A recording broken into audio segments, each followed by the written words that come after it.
Hello friends, कैसे आप लोग। स्वागत है आपका केमिस्ट्री क्लास में। ठीक है, तो पिछली वीडियोस में हमने कैथोड रेस के बारे में देखा था। स्ट्रक्चर ऑफ एटम हम पढ़ रहे थे क्लास 11 का चैप्टर 2। ठीक है, तो उसमें हमने कैथोड रेस एक्सपेरिमेंट देखा, उसका प्रॉपर्टीज़ देखा, इलेक्ट्रॉन क्या होता है वो भी देखा। ठीक है, इस बार हम देखेंगे एनोड रेस। ठीक है, कि एनोड रेस कैसा होता है, उसके बारे में डिस्कवरी कैसे हुई, वो कैसे फाउंडेशन बना प्रोटॉन्स के बारे में। ठीक है, हम ये देखेंगे एनोड रेस के बारे में। ठीक है, तो इस वीडियो में हम इसको कवर कर देंगे और अगले वीडियो में हम लेके आएंगे प्लैंक्स क्वांटम थ्योरी। ठीक है, कि उन्होंने क्वांटाइजेशन का क्या थ्योरी दिया था, उसको कैसे हमने देखा और क्या क्या हुआ उससे। ठीक है, तो वो देखेंगे आप। तो इस वीडियो को शुरू करते हैं एनोड रेस के बारे में। चलिए शुरू करते हैं। ठीक है, तो जैसे हमारी कहानी कंटिन्यू होती थी कि उस टाइम पे भी हमारा जो डिस्चार्ज ट्यूब का एक्सपेरिमेंट से बहुत बढ़ गया था। हर जगह हर लोग उसको शुरू कर रहे थे, हर कोने में कर रहे थे। और इसी तरह से जे जे थॉमसन ने हमारा जो है इलेक्ट्रॉन का डिस्कवरी कर दिया कैथोड रेस के ज़रिए। वैसे ही एक और साइंटिस्ट भी थे, उनका नाम था ई गोल्डस्टीन। उनका नाम था ई गोल्डस्टीन। तो ये जो साइंटिस्ट थे ई गोल्डस्टीन, इन्होंने भी यही एक्सपेरिमेंट किया। ठीक है, उन्होंने भी यही एक्सपेरिमेंट किया और इसी में डिस्चार्ज ट्यूब में और थोड़ी अदल बदल करके इन्होंने क्या किया, एनोड रेस की डिस्कवरी की। ये एनोड रेस से आप पता चल गया होगा, जैसे कैथोड रेस से कैथोड से एनोड पे जाते थे, वैसे एनोड रेस क्या होता है, एनोड से कैथोड पे जाते। ठीक है, तो वही इन्होंने भी डिस्कवर किया। ठीक है, एक्चुअली इनका बेसिस ऐसा नहीं था कि वो ऐसे कुछ भी एक्सपेरिमेंट कर देंगे और यहाँ पे निकल जाएगा ऐसे कोई भी रिजल्ट, ऐसा नहीं था। बेसिकली उन्हें ये लग रहा था, ठीक है, बेसिकली हमें ये पता था कि हमारा जो इलेक्ट्रॉन्स है वो नेगेटिवली चार्ज होते हैं। ठीक है, तो हमने कैथोड से एनोड पे जाने वाला एक्सपेरिमेंट किया ताकि हमें कैथोड रेस मिले। तो ऑब्वियसली अगर एटम को न्यूट्रल बनाना है तो उसमें हमें पॉजिटिव चार्ज भी चाहिए। तो उसी पॉजिटिव चार्ज को ढूंढने के लिए ये जो डिस्चार्ज ट्यूब के एक्सपेरिमेंट से आगे बढ़े। ठीक है, और यही आगे बढ़ते बढ़ते हमारे जो साइंटिस्ट ई गोल्डस्टीन है, उन्होंने एनोड रेस का डिस्कवरी कर दिया। फिर यहाँ से हम और आगे बढ़े और आगे बढ़े और यहाँ से हमने प्रोटॉन का डिस्कवरी किया।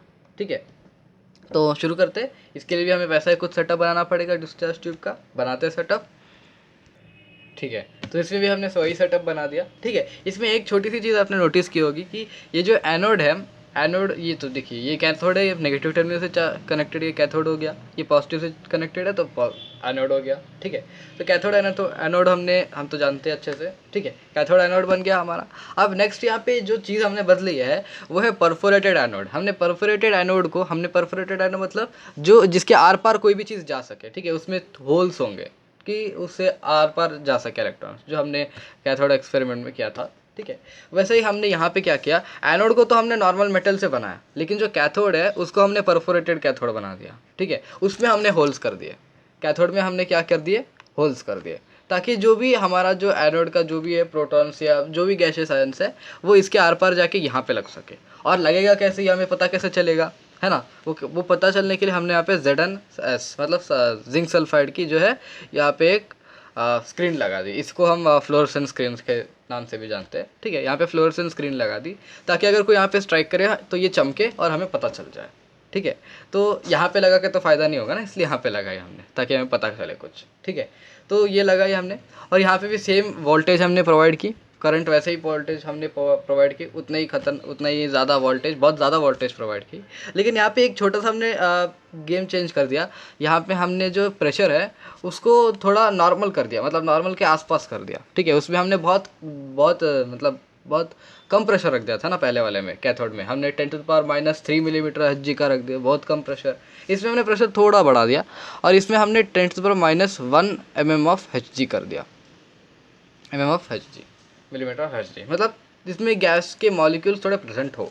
ठीक है, तो इसमें गैस के मॉलिक्यूल प्रेजेंट होंगे तो हमें दिख सकते हैं, है ना, थोड़ा बहुत गैस का मॉलिक्यूल्स है। ये जो जितने भी है ये सब गैस के मॉलिक्यूल्स है। ठीक है, गैस के मॉलिक्यूल्स में प्रेजेंट है। ठीक है, तो अब यहाँ पे क्या हुआ, सेम चीज़ हमने करंट प्रोवाइड की। ठीक है, यहाँ पे इलेक्ट्रिसिटी कंडक्ट होने लगी दोनों के बीच में, गैस है यहाँ पे अंदर। ठीक है, अब हुआ क्या एक्चुअली में, यहाँ पे मैं दिखाता हूँ। हमारा जो एटम होता है उसमें एक पॉजिटिवली चार्ज न्यूक्लियस होता है, उसके अराउंड एक शेल होता है और एक शेल होता है। इन शेल्स में क्या होता है, हमारे इलेक्ट्रॉन्स होते हैं। क्या होते हैं, इलेक्ट्रॉन्स। ठीक है, इलेक्ट्रॉन्स रिवॉल्व करते हैं। अब जो इलेक्ट्रॉन्स है ये क्या, नेगेटिवली चार्ज होते हैं, negatively charge, negative negative negative, सब नेगेटिव होते हैं, है ना। इलेक्ट्रॉन सब नेगेटिव होते हैं, हमें जानते हैं। ठीक है, तो एक्चुअली में हुआ क्या, जब हमने इलेक्ट्रिसिटी पास किया तो जो एटम्स है ये न्यूट्रल चार्ज है।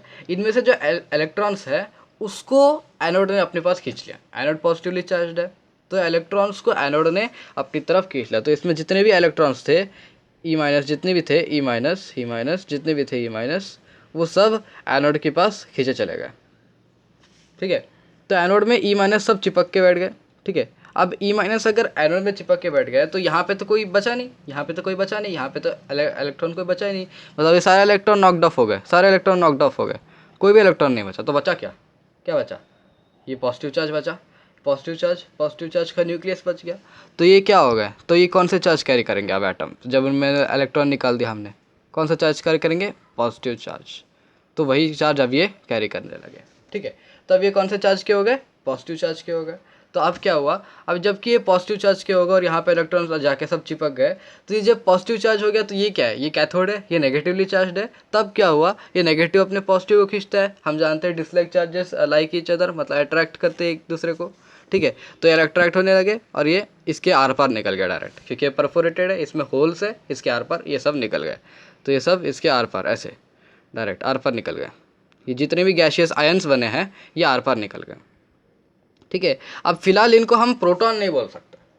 फिलहाल इस चीज़ को ना, इस पॉजिटिवली चार्ज चीज़ को ना, हम इस चीज़ को प्रोटॉन नहीं बोल सकते, क्योंकि हमारा जो एटम होता है उसका जो न्यूक्लियस, अगर इसको बड़ा करें, हम इसको बड़ा करें तो हमें दिखेगा यहाँ पे कुछ ऐसा कुछ फिगर बना के दिखेगा हमें।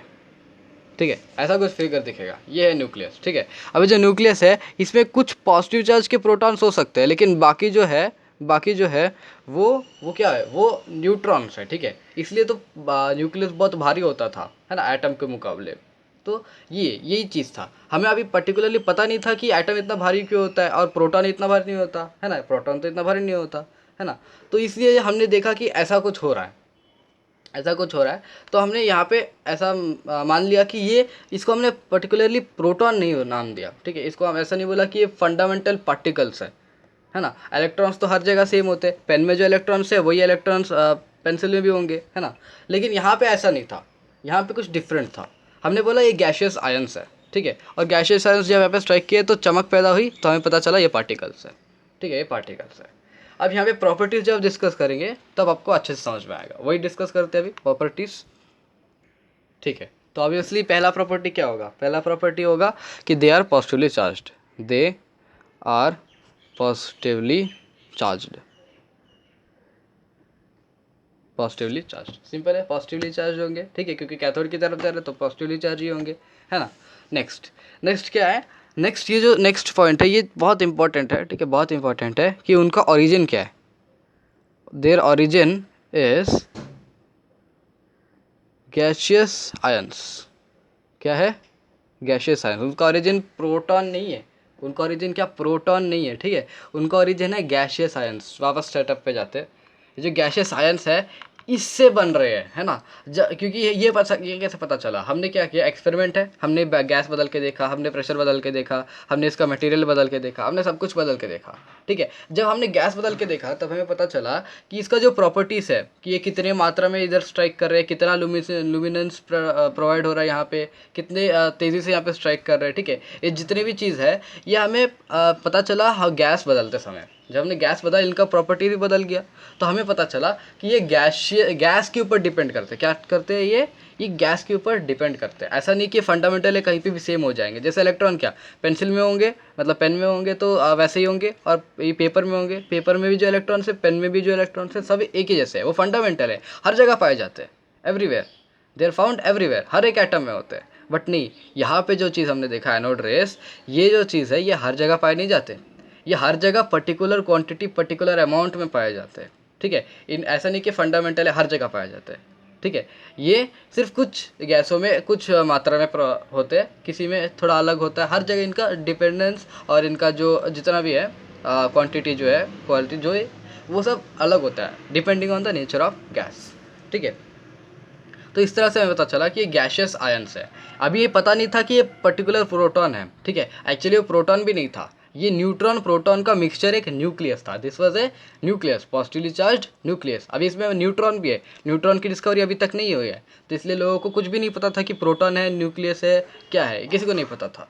ठीक है, क्योंकि न्यूट्रॉन का डिस्कवरी हुआ ही नहीं। ठीक है, तो कैसे पता चलेगा? तो बस हमें ये पता था ये डिपेंड करते गैस के नेचर पे, और ये क्या है? गैशियस आयंस है। Anode rays are not composed of protons, anode rays are composed of gaseous ions. ठीक है, अब वही चीज़ है, अब वही चीज़ हमने जब हाइड्रोजन के साथ देखा। ठीक है, अब यहीं पे हमारा हाइड्रोजन का केस आता है। जब हमने हाइड्रोजन को देखा तो हाइड्रोजन का एटम कैसा दिखता है, पॉजिटिव चार्ज न्यूक्लियस, और ये क्या, इलेक्ट्रॉन, ये होता है। ठीक है, इलेक्ट्रॉन न्यूक्लियस के अराउंड रिवॉल्व करता है, न्यूक्लियस क्या, पॉजिटिवली चार्ज्ड। अब न्यूक्लियस में, हाइड्रोजन के न्यूक्लियस में न्यूट्रॉन होता है, नहीं होता। हाइड्रोजन के एटम में न्यूट्रॉन होता है, बिल्कुल नहीं होता। ठीक है, उसमें क्या होता है, सिर्फ प्रोटॉन।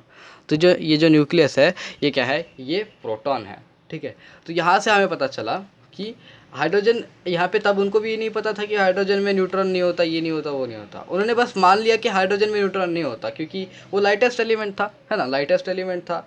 तो उसमें इलेक्ट्रॉन और ये जो न्यूक्लियस का मास और इलेक्ट्रॉन का जो मास था वो ऑलमोस्ट इक्विटेबल लगा उनको। ठीक है, ऑलमोस्ट इक्विटेबल लगा, तो उन्होंने उसको नाम दे दिया क्या, इसको बोल दिया कि यहाँ पे न्यूट्रॉन को, इसमें कोई एक्स्ट्रा एलिमेंट प्रेजेंट नहीं है, ये पर्टिकुलरली पॉजिटिव चार्ज है, ये प्योर पॉजिटिव चार्ज है। ठीक है, इसमें कोई एक्स्ट्रा चीज़ प्रेजेंट नहीं है, कोई एक्स्ट्रा एलिमेंट प्रेजेंट नहीं है, एक्स्ट्रा पार्टिकल प्रेजेंट नहीं है कि इसको हम न्यूक्लियस बोल सके, ये प्रोटॉन है खाली। ठीक है, उन्होंने ऐसा बोल दिया।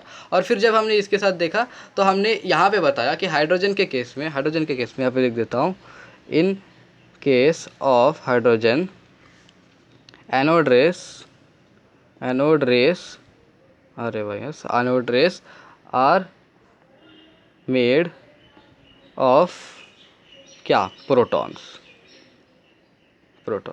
ये चीज़ थी नोटिस करने वाली। ठीक है, हाइड्रोजन के केस में ये प्रोटॉन से बनते हैं, तो ये चीज़ हमने नोटिस की। ठीक है, अब नेक्स्ट हमने जैसा इलेक्ट्रॉन का साथ किया था वैसे हमने प्रोटॉन के साथ भी किया। ठीक है, प्रोटॉन के साथ भी सेम चीज़ किया, इलेक्ट्रॉन के साथ भी सेम चीज़ किया। और हम यहाँ पे भी जानते हैं कि प्रोटॉन इलेक्ट्रॉन सेम मात्रा में पाए जाते हैं, क्योंकि दोनों को अगर सेम मात्रा में होंगे तभी तो आइटम जो है न्यूट्रल होगा। तो इसका चार्ज क्या होगा, इसका चार्ज भी सेम हो गया, 1.6 इंटू 10⁻⁻19 कोलम।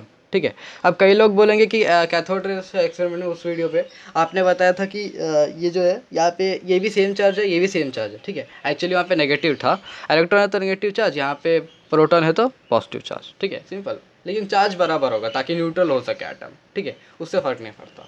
अब मास की बारी आती है।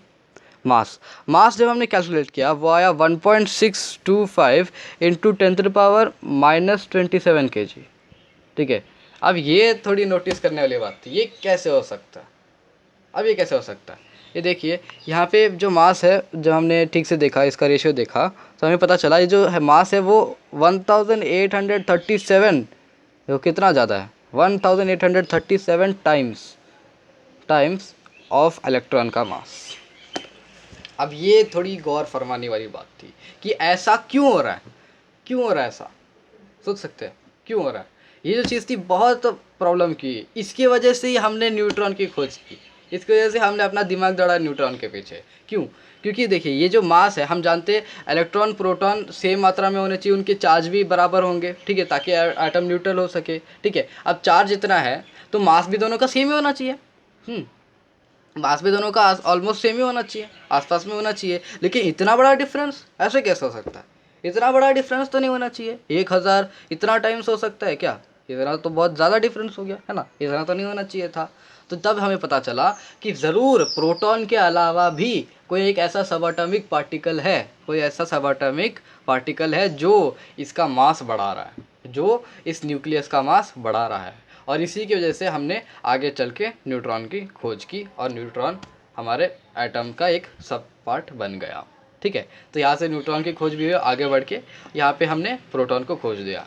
अब प्रोटॉन किस में खोजा, हाइड्रोजन में खोजा, बाकी एटम्स में हमने प्रोटॉन नहीं खोजा, प्रोटॉन सिर्फ हाइड्रोजन में खोजा। ठीक है, बाकी किसी एटम्स में हम नहीं जानते प्रोटॉन कौन है, न्यूट्रॉन कौन है।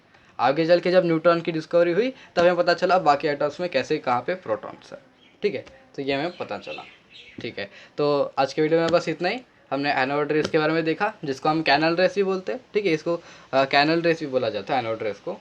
दे आर ऑल्सो नोन एज क्या, कैनल रेस। ठीक है, ये कैनल रेस की तरह भी जानते हैं इसको। ठीक है, तो आज के वीडियो में बस इतना ही। हमने एनोड रेस, कैनल रेस देखा। अगली वीडियो में हम प्लैंक्स क्वांटम थ्योरी लेके आएंगे। तब तक के लिए थैंक यू। वंदे मातरम।